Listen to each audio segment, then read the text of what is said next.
नमस्कार, मैं अजीत सिंह। आज हम लोग उत्तर प्रदेश की सियासत की बात करेंगे। उत्तर प्रदेश में जिस अंदाज में घटनाक्रम लगातार बदल रहा है, कहीं न कहीं भारतीय जनता पार्टी और योगी सरकार के लिए चिंता की बात है। आचार संहिता लगने के बाद अब तक भारतीय जनता पार्टी से करीब 1 दर्जन विधायक और 3 मंत्री इस्तीफा दे चुके हैं। यह वही मंत्री हैं जिनके बूते 2017 में भारतीय जनता पार्टी ने 325 सीट हासिल करके 14 साल बाद उत्तर प्रदेश में फुल मेजॉरिटी की सरकार बनाई थी। आज हम आपको उत्तर प्रदेश की सियासी गणित समझाते हैं, किस तरह से आज अखिलेश यानी समाजवादी पार्टी योगी सरकार से यानी भारतीय जनता पार्टी से भारी मना रही है। लखनऊ सपा कार्यालय को जाने वाले रास्ते पर घंटों जाम लग रहा है, मेला लगा हुआ है। अखिलेश किसी से मिल नहीं रहे हैं। 2017 में अखिलेश सरकार के खिलाफ लहर थी, माहौल था, और भारतीय राजनीति के चाणक्य कहे जाने वाले अमित शाह ने उत्तर प्रदेश की बागडोर संभाली थी। उन्होंने ओम प्रकाश राजभर, अनुप्रिया पटेल और विभिन्न छोटे छोटे दलों को अपने साथ रखा था। जिन पिछड़ों के बूते उत्तर प्रदेश में 2017 में भारतीय जनता पार्टी सरकार बनाई, आज कहीं न कहीं यह छोटे दल और पिछड़े भाजपा से खिसक रहे हैं। कुशवाहा समाज को लेकर सिर्फ एक नेता बचा हुआ है, केशव प्रसाद मौर्य। 2017 का जब चुनाव हो रहा था, उस समय भारतीय जनता पार्टी केशव प्रसाद मौर्य को आगे करके उत्तर प्रदेश का चुनाव लड़ी थी, लेकिन उसने वादा नहीं किया था कि केशव को हम चीफ मिनिस्टर बनाएंगे। लेकिन उनके समाज के लोगों का जो वोट बैंक था और जो लोग थे, वह यह समझते थे, जानते थे कि केशव मौर्य अगले सीएम बनेंगे। लेकिन पहले मनोज सिन्हा का नाम आता है, जो गाजीपुर के रहने वाले हैं, और वो यहाँ से 3 बार सांसद रहे, उस समय केंद्रीय मंत्री थे। लेकिन उनका भी नाम बीच से कट के सीधे योगी आदित्यनाथ को गोरखपुर के मठ से चार्टर्ड प्लेन से दिल्ली बुलाया जाता है और उन्हें लखनऊ भेजकर मुख्यमंत्री पद की शपथ लेने के लिए कहा जाता है। यह अचानक घटनाक्रम बदला था। तब उन्होंने वही घोषणा की थी कि हमारे 2 डिप्टी सीएम होंगे, एक का नाम केशव प्रसाद मौर्य, दूसरा का नाम दिनेश शर्मा। जैसा कि आरोप लगते हैं, जिन मंत्रियों ने इस्तीफा दिया है योगी सरकार से, पहला नाम केशव स्वामी प्रसाद मौर्य, दूसरा चौहान, तीसरा सैनी। इन लोगों ने आरोप लगाया है कि हम लोग 4.5 वर्षों में ट्रांसफ़र पोस्टिंग से लेकर हर किसी काम के लिए तरस गए, लेकिन हमारी नहीं सुनी गई। यहाँ तक कि जो संगठन के महामंत्री हैं भारतीय जनता पार्टी के, सुनील बंसल, वह भी 2-2 दिन पर विधायकों से मिलते थे। विधायकों का जो दर्द है अब बाहर निकल कर आ रहा है। यह पहले योगी आदित्यनाथ मुख्यमंत्री हैं कि इनके खिलाफ भारतीय जनता पार्टी के विधायकों ने सदन में बैठ के धरना दिया, लेकिन इतनी शक्ति थी, कोई योगी के खिलाफ मुंह नहीं खोलता था। आज वही 4.5 सालों का परिणाम है कि इस तरह की बातें सामने आ रही हैं, लोग इस्तीफा दे रहे हैं, भारतीय जनता पार्टी में भगदड़ मची है। अब इस भगदड़ का मतलब समझिए।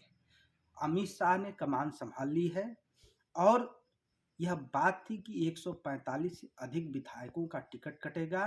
प्रदेश अध्यक्ष को बयान देना पड़ा कि किसी विधायक का टिकट नहीं कट रहा है। जो जिस ढंग से उत्तर प्रदेश में योगी आदित्यनाथ ने सरकार चलाई, भारतीय जनता पार्टी ने सरकार चलाई फिल्मी स्टाइल में, अब वह दौर खत्म होने वाला है। उत्तर प्रदेश में 2022 के चुनाव में फिर पिछड़े एकजुट हो रहे हैं। यह कहीं न कहीं भाजपा के लिए खतरे की घंटी है। अखिलेश ने एक संदेश देने का काम किया है पिछड़ों में कि पिछड़े समाज के लोग मेरे साथ हैं। 4.5 सालों तक योगी सरकार ने पिछड़ों का उत्पीड़न किया है, उनकी उपेक्षा की है। जो मंत्री 4.5 साल तक स्वामी प्रसाद मौर्य भारतीय जनता पार्टी में था, उस व्यक्ति के खिलाफ पुलिस भेज दी गई।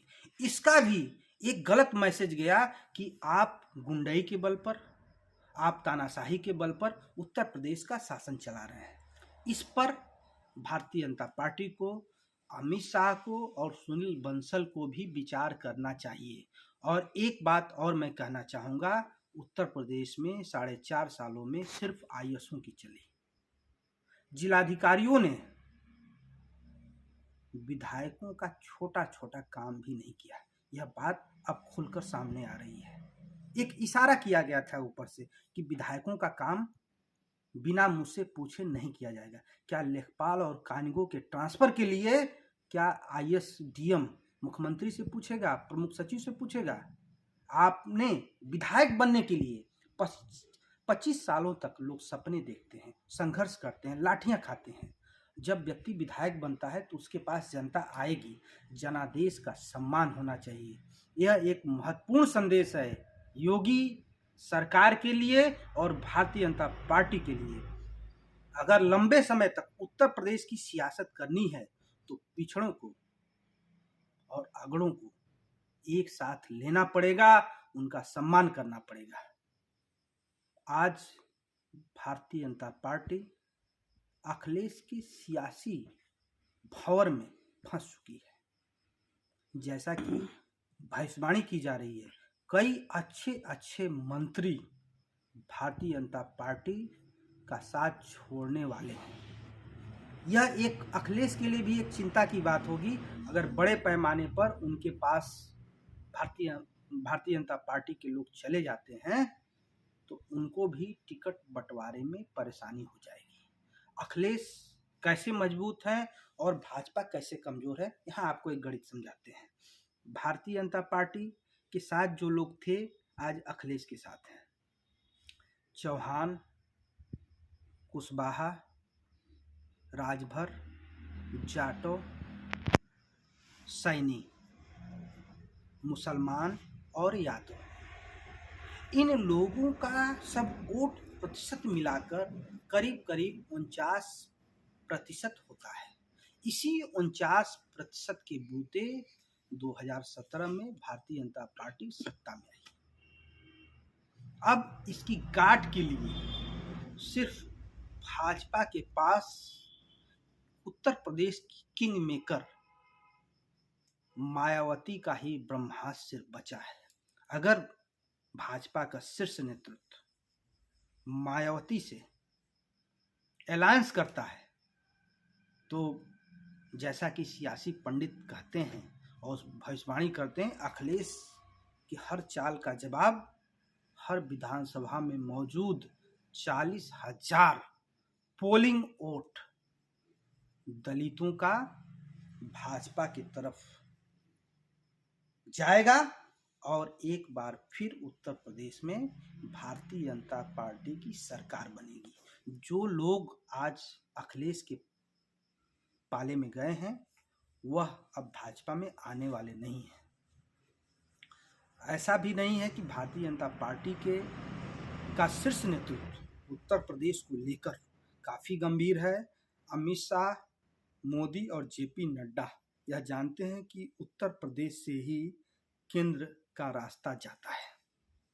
आप अभी देखते रहिए कि उत्तर प्रदेश के सियासी घटनाक्रम कैसे बदलते हैं। स्वामी प्रसाद मौर्य ने कुछ विधायकों से बात भी किया है, टेलीफोनिक बात किया है। करीब 3 दर्जन भारतीय जनता पार्टी के विधायक अभी उनके संपर्क में हैं। लगातार उनसे मिल रहे हैं। गाजीपुर की जो हम बात करते हैं, गाजीपुर में सपा कहाँ कहाँ मजबूत है? जहूराबाद, मोहम्मदाबाद, सैदपुर, जंगीपुर में सपा और बसपा, यहाँ त्रिकोणात्मक लड़ाई है। जमनिया में भी भाजपा और सपा आमने सामने है। अभी तक समाजवादी पार्टी, भारतीय जनता पार्टी और बहुजन समाजवादी पार्टी बहुत जगहों पर सीटों की घोषणा नहीं की है, लेकिन एक बात तो यह तय है कि उत्तर प्रदेश की राजनीति का ऊंट किस करवट लेगा, यह आने वाले दिनों में यहाँ के लिए काफ़ी रोचक होगा। हम एक नए वीडियो के साथ आपसे मिलेंगे। बहुत बहुत धन्यवाद।